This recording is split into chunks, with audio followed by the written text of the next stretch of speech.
Hey everyone, hope you're enjoying your dinner. We're going to continue with the program though tonight, and our next speaker comes to us from the Ford Foundation, where she's Vice President for Education, Creativity, and Free Expression programs there. She's also responsible for the direction, the conduct, and the evaluation of the Foundation's work in the U.S. and internationally, both in the field of scholarship and education, arts, as well as culture, media, religion, and sexuality. She's received numerous awards for the Council's Making a Difference Award, and she actually just got off the plane after a long journey from Chile. So I'm extremely pleased that we're able to introduce tonight Dr. Alison Bernstein.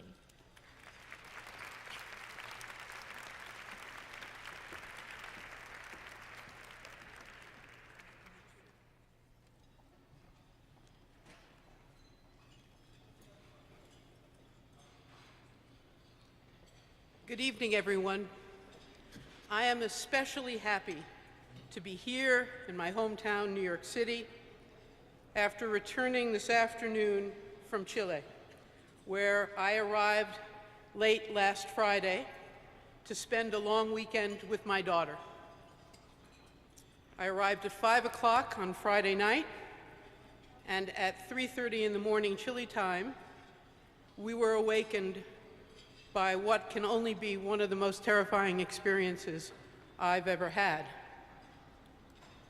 It is interesting to me that natural disasters are characterized as naturally occurring events when so much of the catastrophe turns out to be man-made. And what I mean by that is that we all have to understand that these kinds of events really graphically illustrate the inequities that all of us are struggling every day to try and right. It's important for me to digress for a moment and say that our hearts go out to our Chilean friends and neighbors as they did to those in Haiti. There is so much work for social justice and for social justice goals to do worldwide. And I'm sure you know this, but it's really important to remember on an evening like this, when we're here to celebrate the accomplishments of the National Council for Research on Women, and also to inspire it to work even harder for social justice.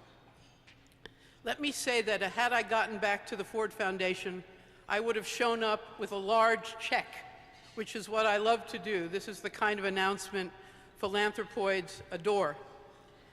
I'm here to talk about the fact that the Ford Foundation has extended its invitation to the National Council for Research on Women to receive a $1 million award from Ford.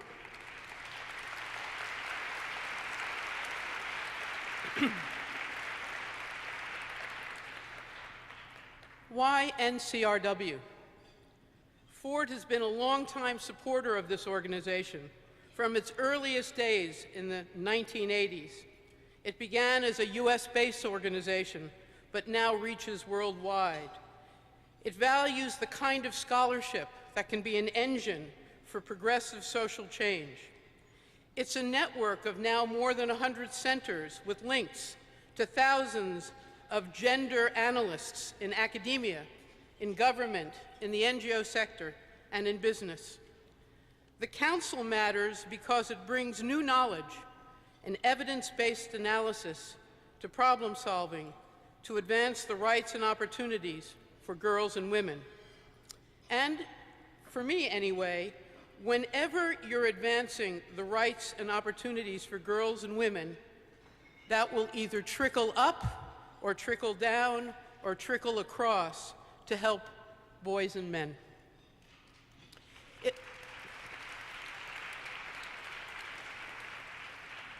If the Council didn't exist, we would have to invent it now more than ever. So Ford's announcement tonight is a kind of challenge to everybody in this room.